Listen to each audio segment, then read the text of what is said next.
recording. And are you ready to start? Sure. Okay. So now the webinar is live. See if I can go on to my next slide. Okay. I'm not sure if there's any students here yet or not. It looks like there are no attendees yet. Just those three panelists.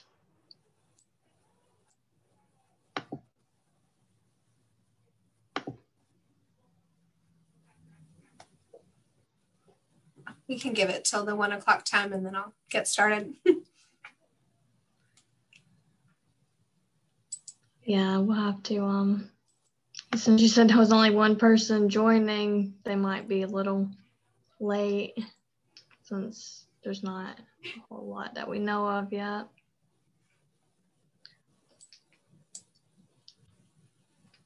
But we can wait a little bit for them if you'd like to. I think that would probably be the best. Just making sure I didn't miss anything in my notes. I think we got everything covered. Now we're just waiting.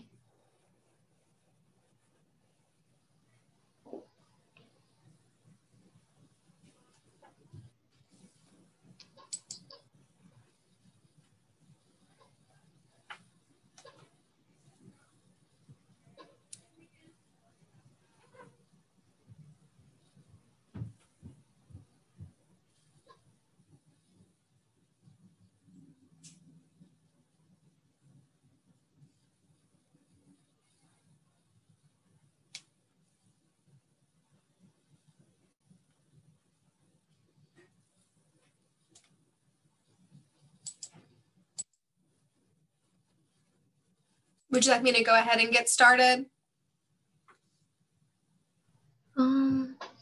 Maybe we'll wait a few more minutes just to see if anyone joins, and that way they don't miss anything. Like you said, it may not take the whole time. If you feel like you need to start in order to say everything that you need to say, then by all means. It looks like someone else just joined. Perfect. That must be your student. It is. But by all means, if you feel like you should start in order to say everything, because it is being recorded for anyone who wants to watch it later.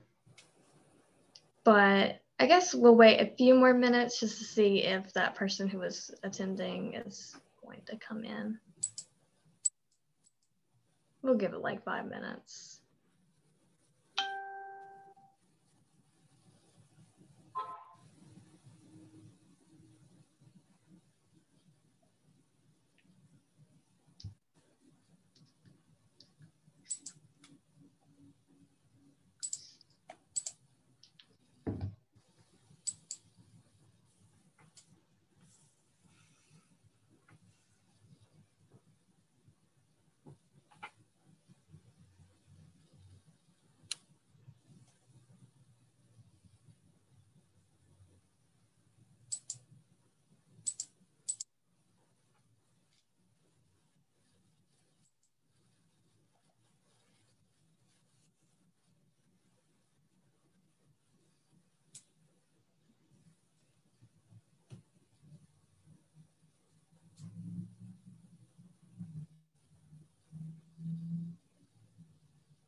Well, I don't mind going ahead and getting started just so that, I don't hold anyone up longer than we need to anyway.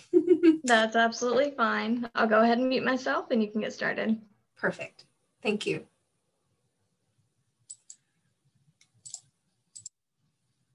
Alrighty, everyone. Thank you so much for joining us this afternoon. My name is Taylor Murphy.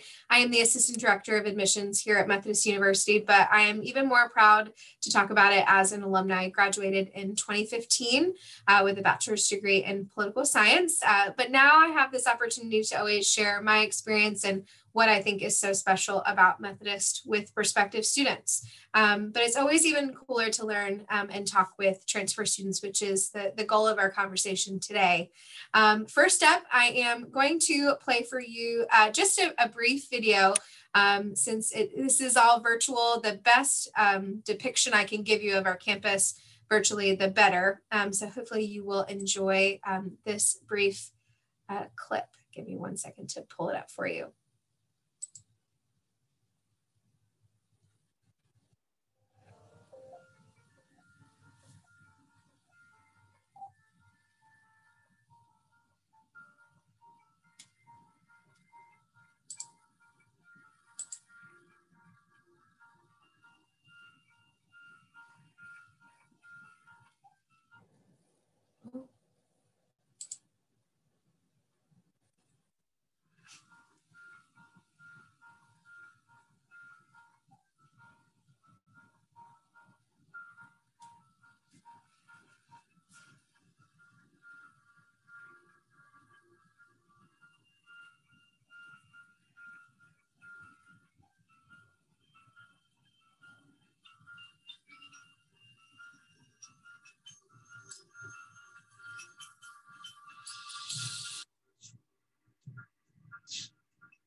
All right, so I do want to chat with you some more about the university in general. So we are located in Fayetteville, North Carolina.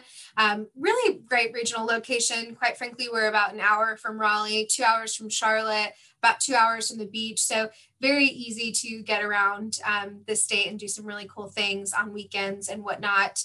Smaller institution, just shy of 12,000 total students with an average class size of 18. And we have a 12-to-1 student to faculty ratio.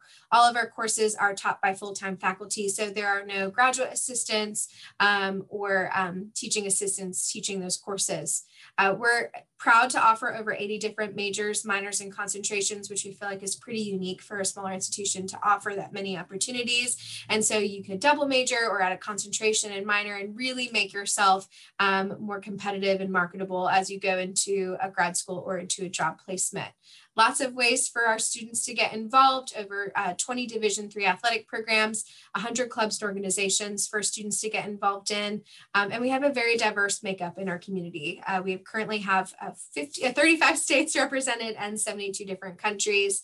And it goes without saying, as much as we would love for you to come for a campus visit in person, if that's something that you're not quite comfortable with yet, or you're not able to get here because you're in school or doing virtual learning, you can do our virtual campus tour tour as another great way to check out our campus. Just to kind of give you an idea of what that looks like. This is what our virtual campus tour will look like when you log into it. It's really cool. You can navigate it yourself. You don't have to listen to anyone speak if you don't want to. And there are embedded videos so that you can get a better idea of what our newly renovated dining hall looks like, or our various different residence halls and what those spaces can look like. If you've ever seen MTV Cribs, that's kind of our inspiration there for those videos. To get a good glimpse of the campus life. But no better way than to do it on campus and come for an actual visit with us. Maybe you'll have a chance to meet with me. We could set up a time for you to meet with a professor. I know a lot of the times as a transfer student, you just want to make sure that your academic interests are at the forefront, transfer credits, which we'll talk about in a second. And so what better way to get some of those answers than to meet with a faculty member and learn about how that program can fit your interests. Some of our top academic programs, a lot of them influenced by some of the upper level degrees that we offer here at the institution. We do have a doctoral program in physical therapy and occupational therapy, a master's in physician assistant studies, a master of education, master of business administration, and healthcare administration. So some of these programs you see kind of are really great funnels into those. For example, biology, if you're interested in pre-med or pre-physician assistant, business administration, computer science and computer information technology. We have an industrial and systems engineering program, pretty unique for a smaller school experience, exercise and sports science, forensic science or criminal justice. Kinesiology is the main track to our physical therapy school. Nursing, we have a PGA golf management program, and psychology. And that's just to name a few. As I mentioned earlier, we have over 80 different programs, all able to be viewed on our website if you'd like to kind of get some more information about those.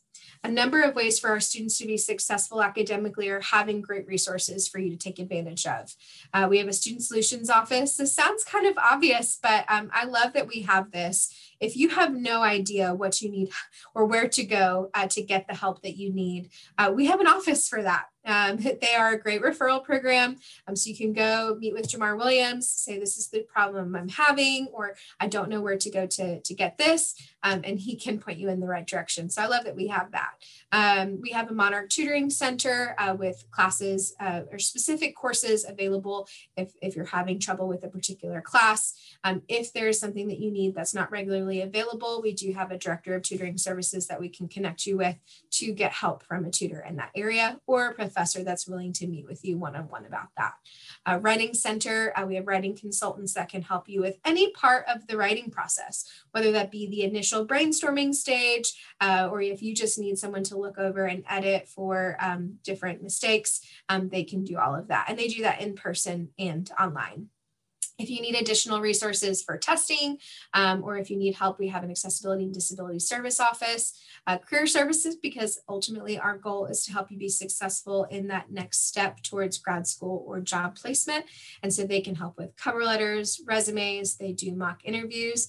For those of you that might be interested in some of our upper level programs, they've actually consulted with those departments so they can make sure that our interview process through the mock interview process is competitive, or sometimes even more challenging than the real interview that you go for, so that you have even more confidence in that process.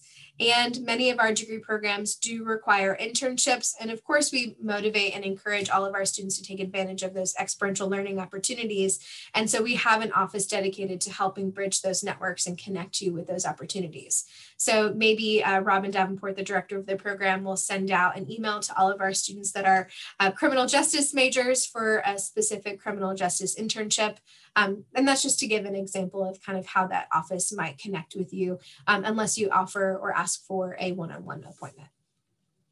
Our admissions process, I think, is pretty easy. I think the easiest and best first step is our application, which is free to complete online. We do not require letters of recommendation or an essay, so pretty straightforward, and that will need your application. We will need a final high school transcript if you are degree seeking, even though you are a transfer student. And then we will need transcripts from all previous colleges that you've attended.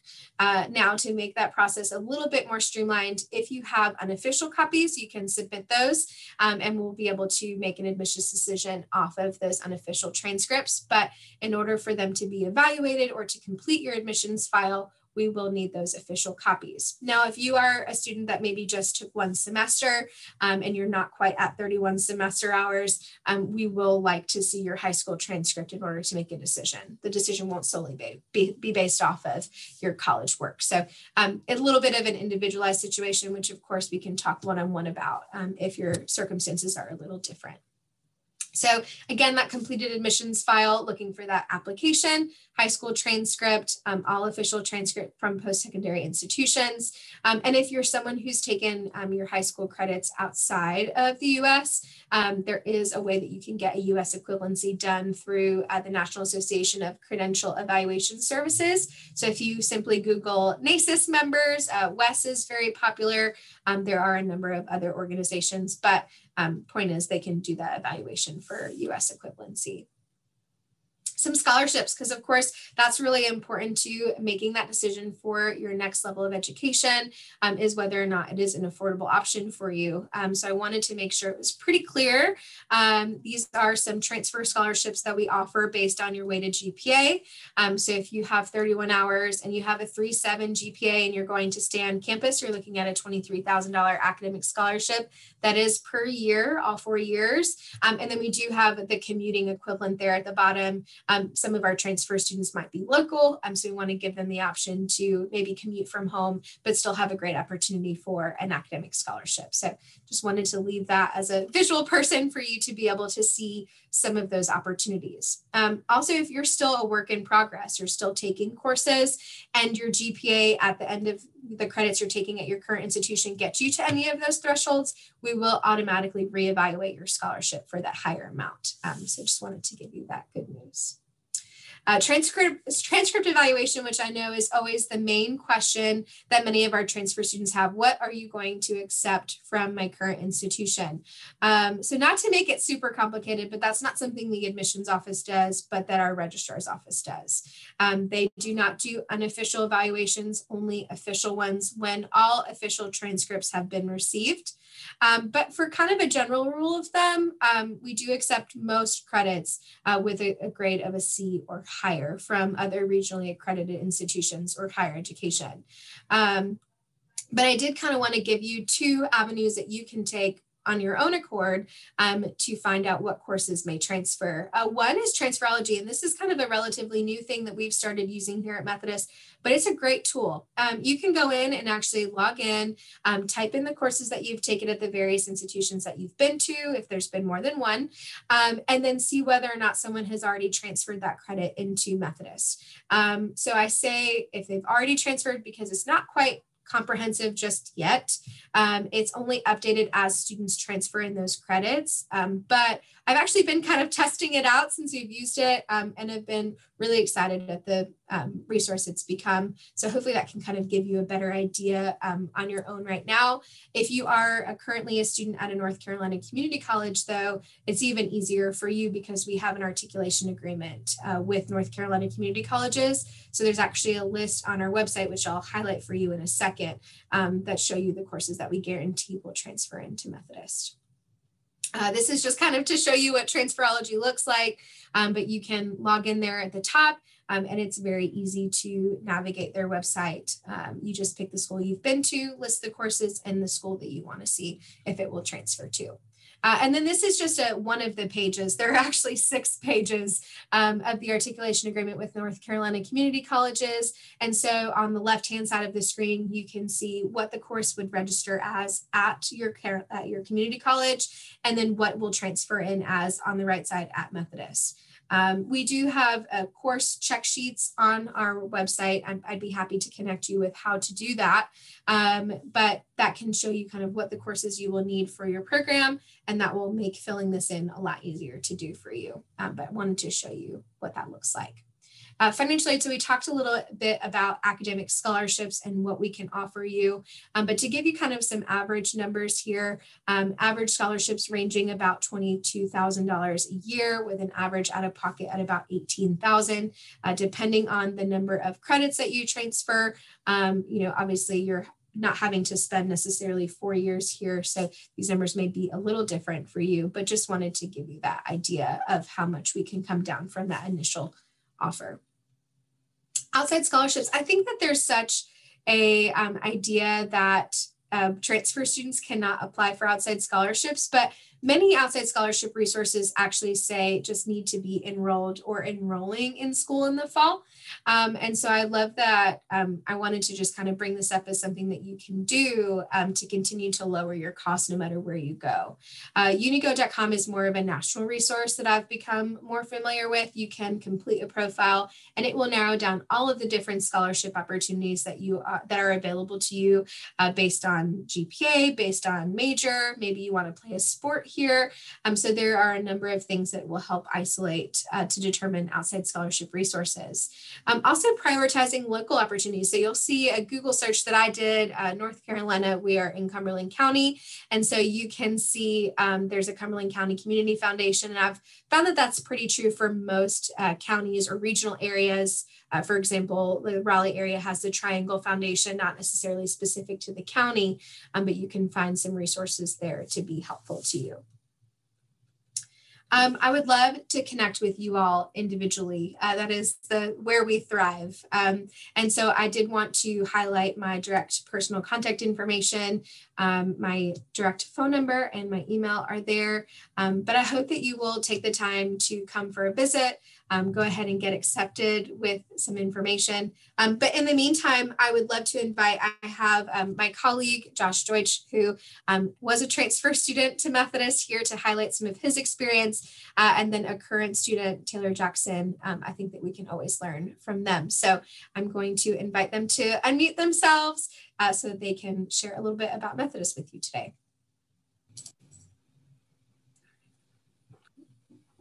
I think it's there. Yes, go ahead, Josh. There we go. Yeah, so I recently started working here in admissions. I graduated in May. So I've, like Taylor, had a great experience at Methodist, and it's been a blast showing students what I enjoyed at my undergrad. But as a transfer, you know, I originally looked here, so I was not blind to what Methodist is. I'm from Indiana, so I chose to stay a little bit closer to home.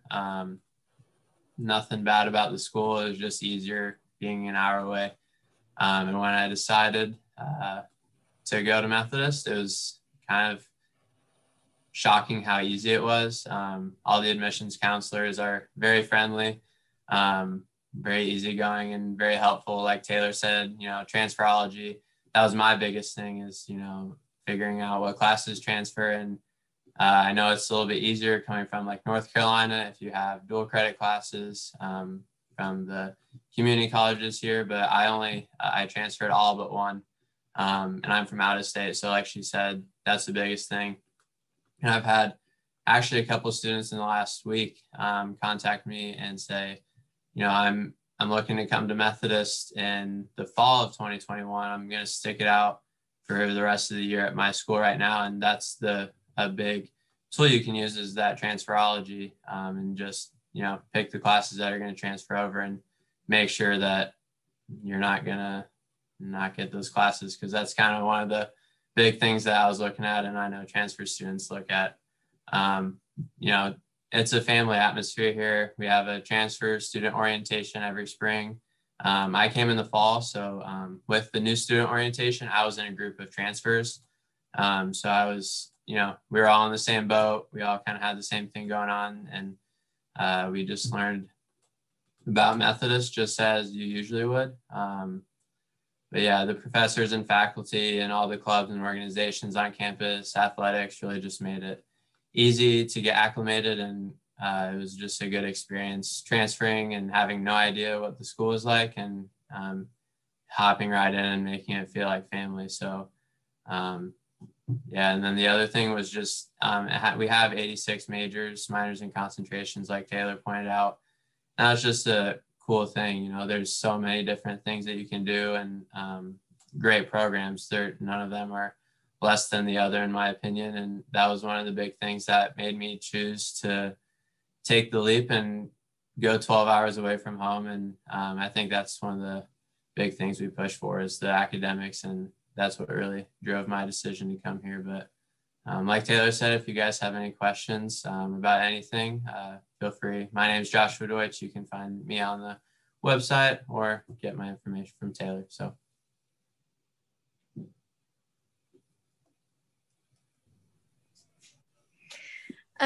So my name's Taylor. I'm a current student at Methodist.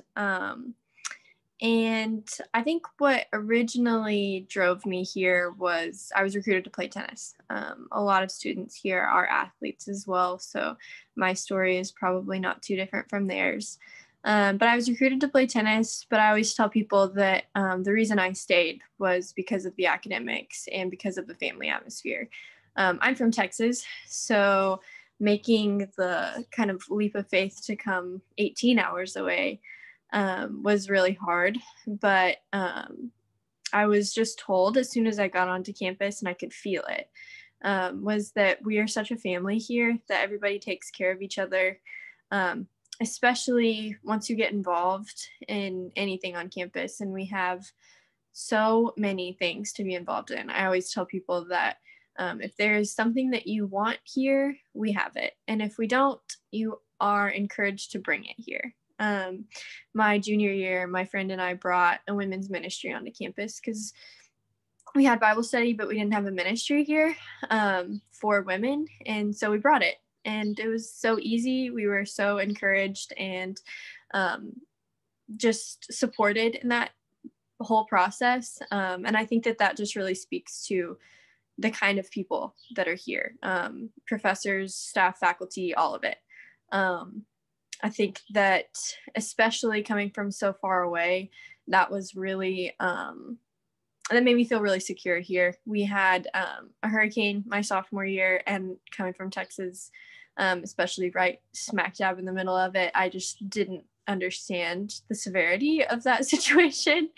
And as soon as we were asked to evacuate for our safety, I was like, oh my gosh, this is actually a serious thing. But my professors were the first ones to be like, oh, don't worry, we can help you. Do you have a place to be? And then obviously the family of people on my team, in my other organizations that I was involved in, were immediately like, hey, if you need a place to go, like, I'm going home. You're just never far from a friend here. And that has been, I hope that that's the biggest takeaway from this, but also that there's so many ways to be involved. I'm on the women's tennis team. I lead women's Bible study. I'm involved in Delight Ministries. I give tours on campus. I'm the president of the Exercise and Sports Science Club this year. So there's a lot to do. I tell people that normally I have more trouble saying no to things than finding something to do. Just today they had free mini donuts on campus. They try to do that often. That's super fun. Free shirts at many of the events that they put on. It's a great place to be. I could go literally for another hour about it, but I'm trying really hard to condense what I think is the most important. But it's a great place to be. And like Taylor and Josh already said, there's a lot academically that you can do. Being so close to Fort Bragg, as well as our large international program, has made for a very unique academic experience as well. You are not going to be in a class of 18-year-olds. You'll be in a class with some people who are starting their college experience a little bit later in life, and they bring brand new perspectives to the classroom. And I think that has been a really unique thing about this place as well. Taylor, did I touch on everything that you wanted me to? That was great. Yeah. Yeah, it's hard without the interaction from our audience to know, everything that you want to know. And that's why we encourage you to reach out to us with those questions. I know every student that's transferring has a unique circumstance for that, whether that's like Josh, they, kind of second guessed his first choice and went somewhere closer to home, or maybe you decided to do a community college because that was the cheapest route for you. Sometimes there's a number of things, or you just recently moved to the area. So, we wanted to make sure that in this conversation, we could be a little bit more holistic to try and touch on all the things that students might be looking for or don't know that they can get involved in. And I think sometimes transfer students feel intimidated that like, because they didn't come for their first semester, that they can't have the experience that you may be having, Taylor, or that I had. And so this is hopefully to give you that encouragement that you can have whatever experience you want here at Methodist. We will try to make the admissions process as seamless as we can, make it as affordable as we can so that you can love it as much as we do. I don't think we had any questions in the Q&A. So that's all I have if you guys don't have anything to add. All right, well, I think that was it for us. Do you need anything else from us, Ms. Facilitator? So it looks like you are all finished.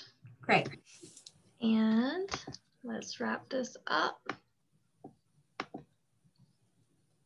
I would like to thank you all for joining us. You all did such a wonderful job. There is a quick survey at the end. 4 questions should appear. Oops. Sorry about that. No, I'm going crazy. Oh my gracious. Okay. So if you want to sign up for more sessions, you can visit www.cacrao.org. And this recording will be available in a week at cacrao.org. Thank you all for joining us, and I hope you all have a wonderful day. Thank you. Have a nice day. Thank you, you too.